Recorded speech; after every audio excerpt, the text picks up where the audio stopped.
Hey guys, we are live. It's Ted Bogard with The TED Show. Happy Wednesday, happy hump day, as they say. I'm very excited to have Vera Anderson on the show today. She's with Global Elements Consulting. Hey, Shirley Stamper. We are going to talk about legacy and so much, your legacy and so much more. But first, welcome her to the show and tell us a little bit about you, Vera. Thanks, Ted. A pleasure to be here. Love all of the dynamic interactions you have brought into the world and all the people that you've presented and interviewed thus far. Thank you. My background is a little more international. I actually was raised in Russia, in Moscow, and the first 12 years of my life were formed there. So my perception of life and travel and international world are slightly different, I think, than a typical upbringing that gives you in the U.S. Fascinating. No accent that I can hear at all. Just a little bit. Is it? Okay, I promise you, when you said that, I thought that's so fascinating. Yes. So my actually first international adventure was when I was about 7. My grandfather was a diplomat, and he and my grandmother were based in Indonesia for an extended period of time. And I was able to join them for 6 months. So imagine me, a little blue-eyed, blonde, completely pale little girl from Moscow in the middle of the winter, being taken and brought into this tropical island. We were just outside of Jakarta. And everything was different. I literally felt like Alice in Wonderland. The culture is different. The food is different. The way that people speak is completely different. And that pretty much instilled that curiosity in me. And since then, I've traveled to over 30 countries now. I'm constantly exploring and just love being around the world and learning different cultures, different customs, and it's been very useful in business engagements as well. So I love you. Did you speak any English in Moscow? Did you learn how to do, and do you know multiple languages because of your travels? So when I came to the US, I think I was proficient in 3 words. I think it was good, cat, and scissors. Very random. I love that. I've learned the language here. And I studied French in college and actually did 2 study abroads. One of them was in Paris. And I was staying with a family where they had 5 kids. The oldest 2 were already in college. But the youngest 3, one was in high school, a girl, and 2 younger boys. And one of the boys said, "Hey, Vera, can you help me with my English homework?" So, of course, I did my best. And he got really terrible marks on it. And he's like, "You can't even speak English." Well, the problem was I can speak English, but what they were studying was British. Oh. And there is a distinct difference between English and British in the way that we spell things. Yes. For instance, just, word check. We spell it with CK. In England, they spell it with QUE. Yes, completely different. Yes. So fascinating. So you're in Paris, which I love. You really have traveled. So how did you make the transition to doing what you're doing now? Because there's got to be a journey.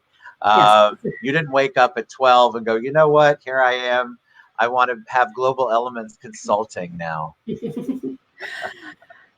No, but it would have been great if I did. Right? I wish I had these ideas back in those days. Exactly. But I think, like you said, the journey is what forms us and what makes what we do now possible. And, my intention was set when I was in high school. I told a friend of mine, I said, "I want to be an international executive." That was my go-to. That was my golden star. And fairly quickly, I moved through my career, starting out in San Diego in the recruiting space. But then by my late 20s, I was a partner in a private equity firm based in Chicago. We were acquiring companies for our own portfolio. A couple of years later, I was based in London, and I was on the operating side. So I was responsible for the treasury, which meant I was moving money, millions of dollars around the world to all of our different divisions. I also served on 3 boards, 2 international boards, and the holding companies board in the US. And I was also working with international teams on integration. So I feel like I didn't have a formal MBA experience in school, but it was a baptism by fire. And unfortunately, during that time, a friend of mine, my high school friend who I shared my goal with, she reached out and said, "Congratulations, you achieved your goal." And I was baffled. I couldn't understand what she was talking about. She said, "You're an international executive. You did it." And I was so overwhelmed, and I was in such a space of chasing one target after next, that I didn't even realize that I have accomplished this pretty significant milestone in my life. And the next thing that happened was 2008, 2009 market crash. Yeah. That was a very challenging experience. Yes. And I think it's very similar to what is happening right now, because at that time I was in my early 30s. I was probably 18 to 24 months away from retiring, because I owned a fairly significant chunk of shares in this business we were building, and it all evaporated. All gone. And so I kind of went from this, I'm almost there, to I have to start over. And what was that like? Was it as frightening as it sounds? Was it invigorating? Was it kind of a combination of both? For me, I call it my first midlife crisis. It was tough. Emotionally, I would think I was making decisions that moved millions of dollars around the world 2 weeks ago, and today I can't decide what I want for lunch. Right. So it was pretty significant for me. And what came up was this whole idea of struggling with the concept of your net worth representing your self-worth. Yes. And they are completely separate. So you're hard on yourself? Is that where that came from? Were you hard on yourself in the beginning and thought, I don't have that power anymore? So, I mean, did you personally equate it sort of like that, and then had to come to the epiphany like, okay, net worth is not self-worth? That was a big part of my journey, because it's really hard not to be, not to berate yourself. Yeah. For what was partially within your control, mostly outside of your control. But it's difficult not to own the weight of it, because things didn't go the way you expected. So not only is it that you don't have the money, you don't have the perceived safety and security that money provides, and that permission to be free. And that's the challenge that I think a lot of people are experiencing right now. If they had a business they were getting ready to sell that, had a very significant value, had really high multiples, 2-3 months ago, now there might be at half their, half the value. And it's a struggle for people not to make that represent who they are as a human being. Yes. I think, and Mark Walker said, a mindset many of us get because of societal pressures eventually experience allows us to get away from that. And I think that's what you did. So you had to start over. You had to reset, kind of like a lot of people are having to do now. Mm-hmm. Different world, but it's still, for a lot of people, it still feels like it's this world thing going on that's impacting them, and they don't have control over so much of it. So how did you eventually build out of that and realize that net worth did not equate to self-worth? Well, I asked myself a very important question, which was, what did I want to be and do when I grow up? Still trying to figure that one out. Right? And it felt like a lot of my career up to this point was just going from one opportunity to next, to next, to next. It was strategic, but it also felt like a bit of a mishmash, and a lot of different experiences. And it felt like you're being blown by the wind sometimes. All of that experience has come together to serve my clients now, because I've gone through all of that.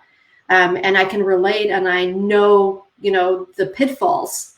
But at the time, it feels like you're lost. So taking the time to think about what is it that you want out of life, not what people are expecting of you, not what the bills are, not just kind of taking that step back and really being honest with yourself is a key point. And right now, what I do with a lot of the clients that I work with is I offer that space of calm, and I offer that space of reflection without any judgment, without any restraints, because the higher we get up the success ladder, the more rules we create for ourselves. And so then we end up being boxed in.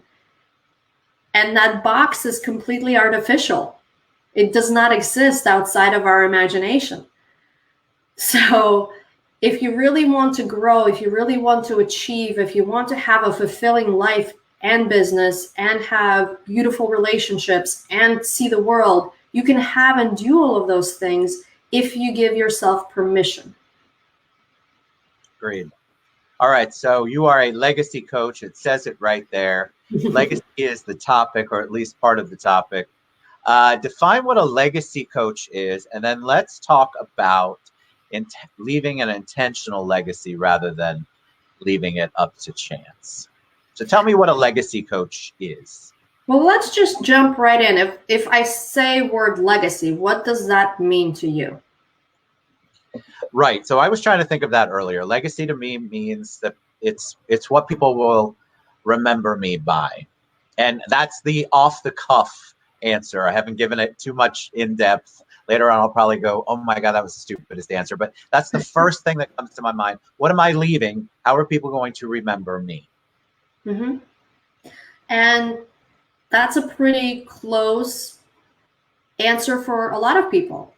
And again, some of it is tied to the net worth component. In some cases, that's what's the building I'm going to leave behind, what name, what foundation, what is my name going to be attached to, so that I can be multi-generational, if you will. My life is extended beyond myself. The reality is your legacy is created every single day. And it's created by the way that you show up. So think about it. If you are running around, if you're constantly busy, if you don't have time for yourself, and you try to do things as a martyr for other people just to be nice or kind, what kind of legacy is that leaving? Versus if you intentionally create a life where you have time and space for things that are truly important to you, and perhaps engage in a more global cause, engage in social impact. And again, that doesn't require a lot of time. That doesn't require a lot of money. It requires intention. And then the passion will fuel that. So let me ask you, when you're talking about, because what I heard in there is there's got to be some sort of self-awareness / self-care in order for you to kind of, because what you were saying earlier, it sounded like a me. I'm out there trying to do a whole bunch of things, but I wouldn't necessarily say any one thing is intentional. Like I don't have it organized. I don't have it. If you asked me what legacy specifically I was trying to leave, I would probably think of something you would put on a gravestone. I wouldn't have thought it all the way through. So if people are listening and saying, all right, so I want to be intentional in the legacy I leave, what are some steps that they can take, a couple of first steps in order for them to begin that journey? Well, what I've done is through the years of coaching and testing things out on myself, learning things, all of my business experience with private equity and in the startup world, I've created this system. It's pretty simple, and it goes in the cycle. It goes in a circle. So you start with discovery, which is a simple way of saying, take a toll of where you are right now. Understand what's working, what's not working with your business, with your finances, with your personal life, with your relationships. Again, not to judge yourself, but purely from a standpoint to understand, hey, where am I right now in this very moment? Yes. And then what I do is I take my clients through step number 2, which is the decluttering process. And as with anything, right, if you own a home, if you have a business that has paper files, things accumulate over years, relationships, partnerships, agreements, all of these things. And some of them no longer serve you at this point. They're no longer useful or beneficial. So like with anything in your business life and in your personal life, it's good to do a spring cleaning. It's good to declutter, because what that will create is it will create time. So for example, if you've been part of a group that you've been going to for years, but it's not really benefiting you business-wise, it's not really bringing insights, the only reason why you're going is because out of a habit, what would you be able to do if you got that time back? Yes, so right? true. So it's taking back your calendar and then redistributing it to things that are really important to you. So if you're a working parent, or if you're a business owner with a family and you say, I have no time to spend with my children, well, start small, start with 30 minutes and put that in your calendar and say, this is my time dedicated for quality time. It doesn't have to be a lot, but if you acknowledge it and create space for it, then that's where your attention will go. And that's where you'll get your energy back as well. I think you bring up, you bring up many amazing points. When you were talking about meetings or groups, I thought about some of the groups that I've been in over the years. And once I finally let go of them, and I'm thinking off the top of my head, the typical leads groups, for example. Early in my career, leads groups were so important, and I got a lot of business, but at some point it became counterproductive. There wasn't a lot going on, but I had built such a wonderful camaraderie with some of the people in the group. And I think people mistake that camaraderie with those individuals as the group, and they don't know how to separate the two out. So if you're attending a group, part of a group, just because you leave that group for some of the time things that Vera is talking about, it doesn't mean you have to leave the relationships that are positive. So separate it out, guys. Just because you go to that weekly morning 7 a.m. thing, God bless you all, where you meet and you talk about leads and you exchange, and it doesn't matter what organization it is. If it's not still fulfilling to you, if it's still not doing what it needs to do, listen to what Vera has to say, because I think it's so important for us to evaluate those and declutter, as you said. And the same goes with relationships and partnerships. If you're around people who are constantly draining you of energy, and you know who those people are, upgrade. Yes, we do. Upgrade.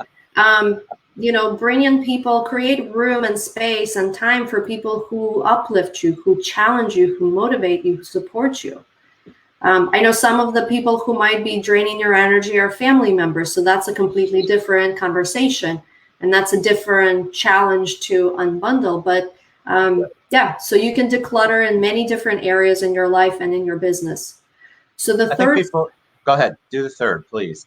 I'm fascinated by this topic. Go ahead. Okay. The third step is creating a clear strategy and something that is sustainable. Not something that, I'm going to work 18 hours a day for the next 12 months and get my business up and running. Not sustainable. You will burn yourself out. You're not going to be as effective or impactful. The quality of the relationships you will form will be deteriorating because of your internal state of being drained. Correct. So the strategy you put together can be super simple, but it has to be sustainable, and you have to put in appropriate type of support. So if you're a busy executive, make sure you have somebody helping you on the home front, that you're not doing your own grocery shopping, or maybe somebody does your meal prepping and cleans your house. If you are, especially with female entrepreneurs and executives, they feel like they have to own both their workload and their home load. Right. So separate those two, get the support that you need so you can focus on the things that are most impactful, most effective, and things that you actually enjoy. So let me ask you about the strategy part. So Yes. that's, I'll admit we're big on vulnerability here. So authenticity, that is probably writing down the goal, writing down the plan is the biggest challenge for me as a creative. I think creatively, so big picture. And so I think you have a lot of people who are in and around our industries that are CEO, CFO, management type that do think big picture.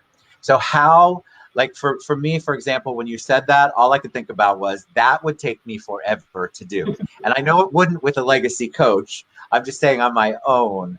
It would take me a little bit to try to figure that out. And then I would probably question myself, well, is this a really good one? Or is this really going to get me? Or what was that point Vera had? So I guess what I'm pointing out is if you're like me, the reason there are Veras in the world is because you need someone to help you with that.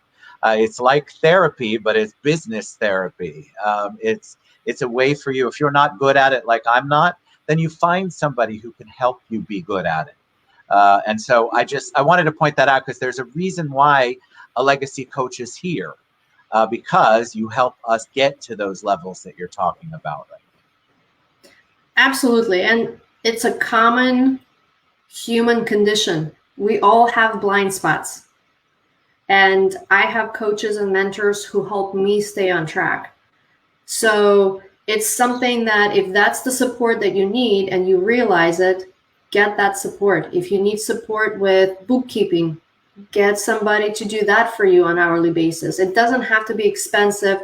It can be expensive, right? Because ultimately you're investing in yourself, and whatever that needs to be will be for you. But in terms of the approach to strategy, I always invite my clients to think about what would your ideal life be in 10 to 15 years from now? Not just business, but as a whole. If business is part of your lifestyle, how are you living? Where are you living? What is your family relationship like? What kind of partnerships do you have? Do you still run one business, or have you sold it and moved on? Or do you have multiple businesses? What is your travel looking like? What are your passions? What is your philanthropic engagement looks like? So if you kind of go into that far away land where anything is possible because it's so far ahead, then you come up with some really inspiring ideas. And the whole concept is not to create a future that it's okay. This would be good enough, right? It's to create a future that you would really look forward to and you would really love, and have an amazing morning routine or day routine, and how you take care of yourself, how you take care of others in your life. And then from there, you come back to where you are today and say, okay, what do I need to put into place? What steps do I need to take in order to get me from where I am right now to that amazing future? Love it. So let me ask you, because a lot of people ask prior to going live, as we start to wrap up, legacy. So they always want to know what the teacher would say, their legacy, what they want to leave as a legacy. And I don't know if you have a statement for that. I'm not trying to catch you off guard, but a lot of people said, well, great. So what is her legacy? What is her legacy statement? These are words I'm using. But what is it that you want to leave as a legacy? And maybe that will give people kind of an idea of maybe just a little bit of parameters of maybe what they should be thinking about. Well, I'm going to throw a challenge out. Oh, good. I like a challenge. And this is the challenge that I've taken on as well. And it is, how do I impact positively 1 billion people? Wow. 1 billion. 1 billion people. Let that sink in. It Wow. seems impossible, doesn't it? Yes, most definitely. But yet it is. I know it's not. I know you're going to tell me it's not. Exactly. I mean, look at Gandhi. He had no money, but through his love and compassion and kindness, he's known all around the world.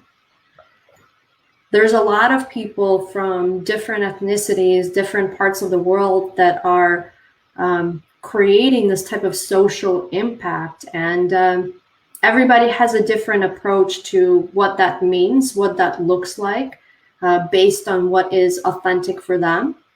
But that's the big audacious goal that I am solving through my life. I love it. So you have a goal, and that's really what the legacy statement, legacy goal, whatever it may be. All right. So Vera Anderson, that was fantastic. Thank you. I want you guys to check out her website, which is below. I want you to reach out to her because she is very accessible, either on LinkedIn or wherever. You can go to the website. You can go to any social media platform. She's there. That was really awesome. And I love the fact, because I think a lot of people have reevaluated or have begun to at least evaluate, maybe even for the first time, what they want to do with the rest of their lives, because they've been given this wonderful opportunity to think about the reset. And so this couldn't be any more timely. So Vera Anderson, globalelementsconsulting.com. You got to reach out to her, guys. If you don't have a legacy coach, now you know why you need one. Great. Thank you so much, Ted. And you're phenomenal. Thank you. I've been posting videos, one a day since, well, now 7 weeks ago I started. So it's little tidbits on mindset, business, leadership. So if you're interested in learning more, definitely find me on LinkedIn, and there's going to be a lot of content for you to look at there. Awesome. Thank you so much for being on the show. Guys, send her some love and reach out to her. And everybody, Mark Walker, George, everyone who commented, we'll both get to your comments, I promise. Thanks so much, Vera, for being on. It was awesome. Great being here. Thanks, Ted.